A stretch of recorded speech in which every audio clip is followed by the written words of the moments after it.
Hi guys! Welcome back to my YouTube channel. Good morning, good afternoon, good evening sa ating lahat. Saan man tayo sulok ng mundo.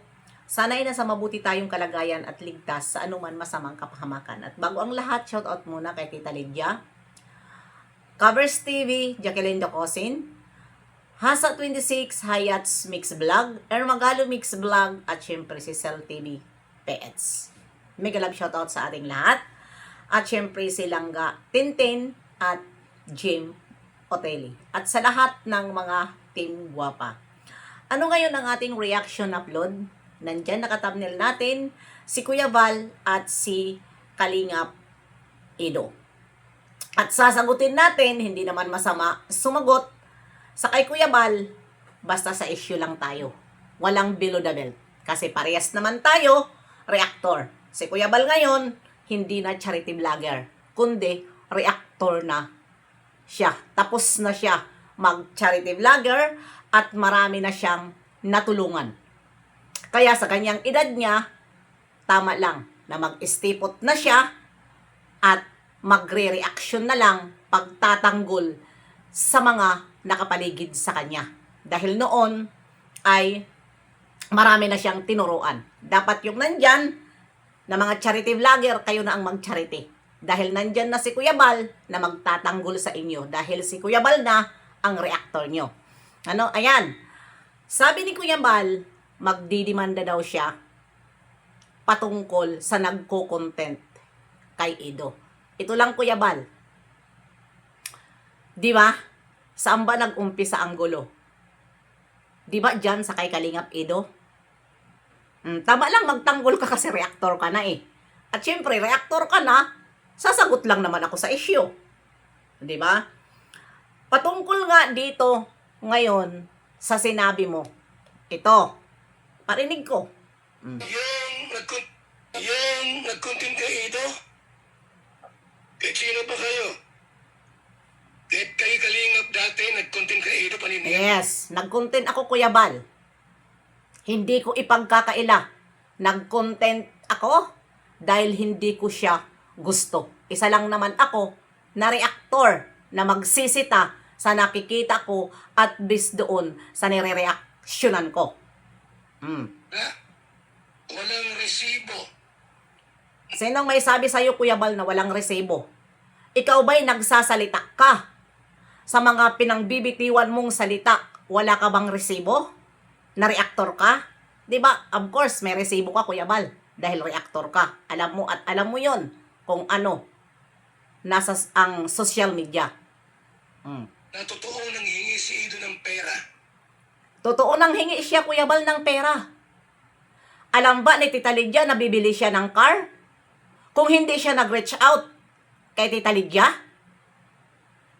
siya ang tumawag kay Tita Lydia. Dapat may resibo kayong ilalabas. Mayroon resibo, sabi ni Tita Lydia. Sabi ni Tita Lydia, kung magpalabas daw siya ng resibo, ibabalik ba daw sa kanya ang 50K? Doon lang naman sa 50K na ayaw umamin ni Ido. Wala na siyang pakialam daw sa mga bigay niya noon.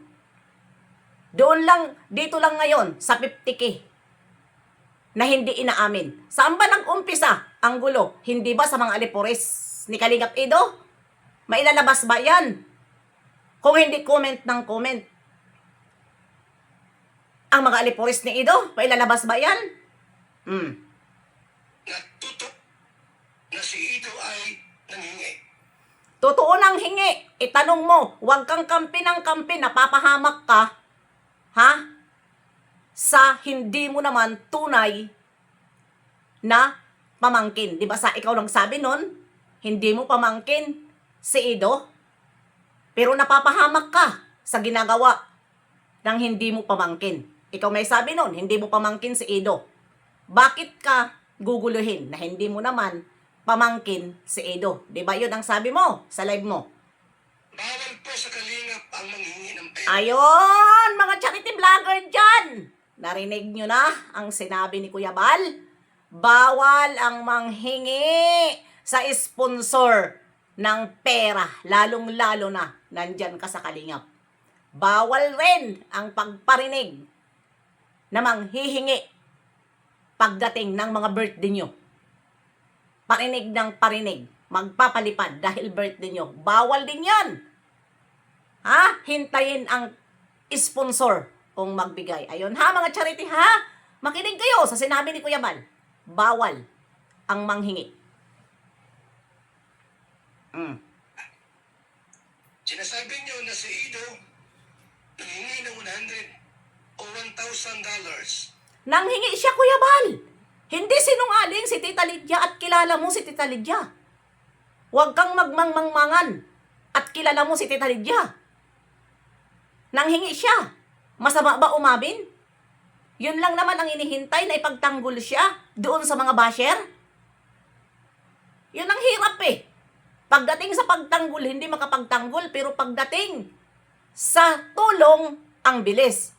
Dapat hindi na dapat yan pwede isumbat eh. Kasi tulong yon. Ano?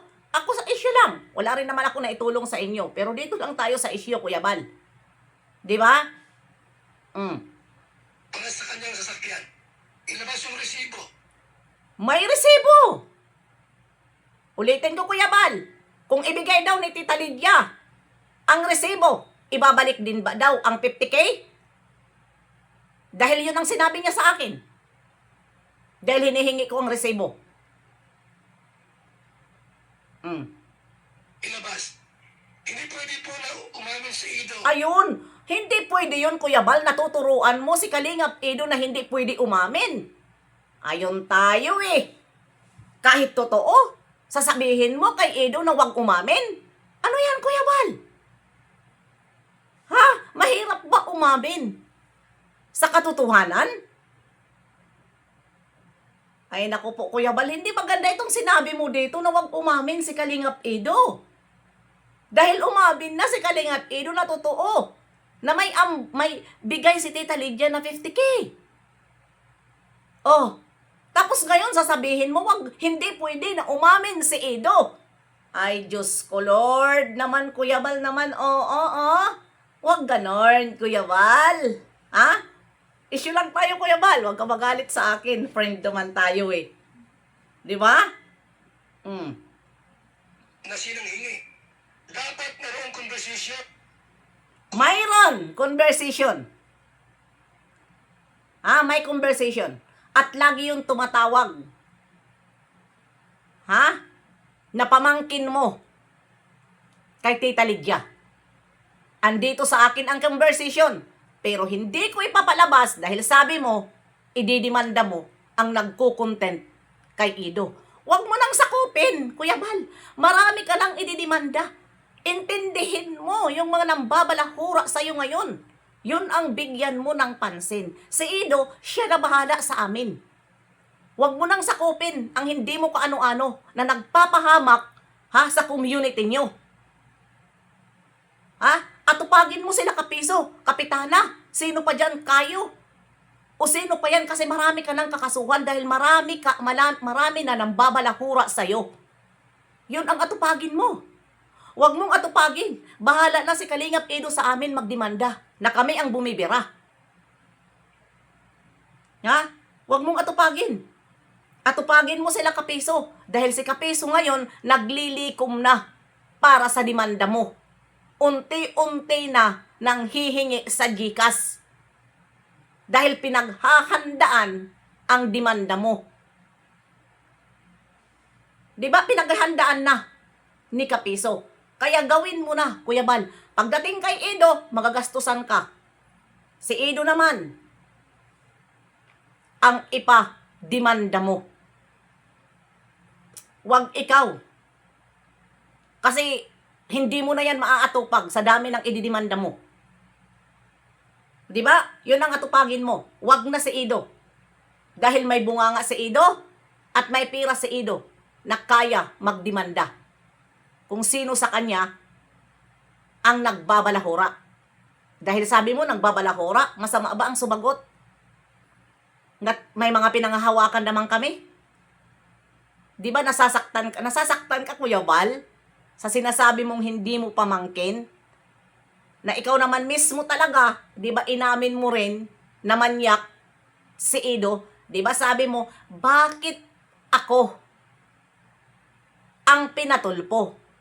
Teka, di ba? Ito, Kuya Bal, oh. Natawa nga ako eh. Dito, inamin ni Kuya Bal eh, na, inamin ni Kuya Bal na manyakis si Ido. Ah. Hindi man ako dapat ay patulpo ninyo. Hindi man ako manyakol. Ang manyakol ay jowa mo. Oh. Di ba, Kuya Bal? Hindi ba? Oh. Totoo naman. Di ba totoo naman? Hindi ka naman talaga manyakis. Hindi ka manyakis. Nagiging maganda ka lang makipagkaibigan. Pero sa totoo lang, wala sa mukha mo ang pagkamanyakis. Di ba? Tutulong ka lang sa kapwa mo, wala sa mukha ang pagkamanyakis. Hindi ka namimira para magkapera ka. Kusa nagbibigay sa'yo ang mga sponsor. Hindi ka mukhang manyakis. Hindi ka tulad ngayon, sa mga kinuha mong mga partner ng kalingap na hindi mo alam ang pinaggagawa nila sa likod ng kamera, na hindi mo naman niyang gawain, magcha-charity, tapos manliligaw sa sponsor, ipakita ang kanilang batuta na hindi mo naman yan turo sa kanila. Ano yun? Diba? Turo mo ba yan sa kanila? Ang pagpunta nila dyan sa kalingap?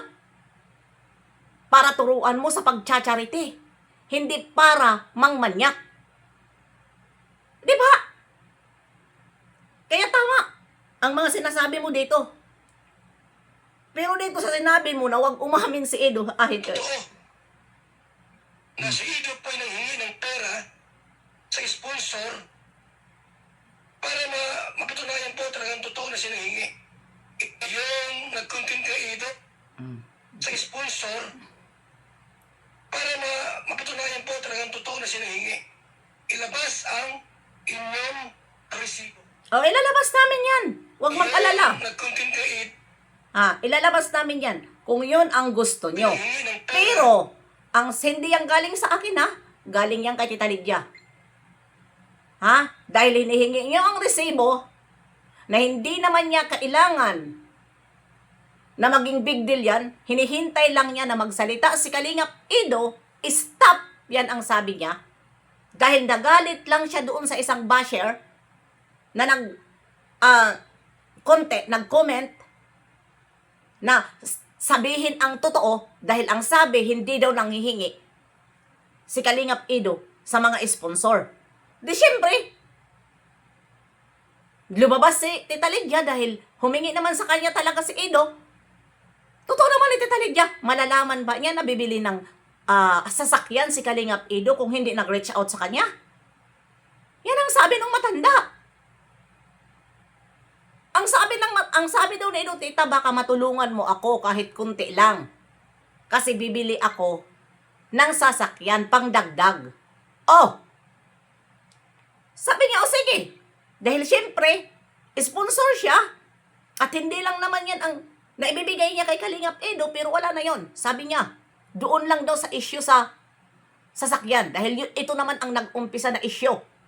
Wala nang pakialam kung ano pa ang mga binigay niya noon.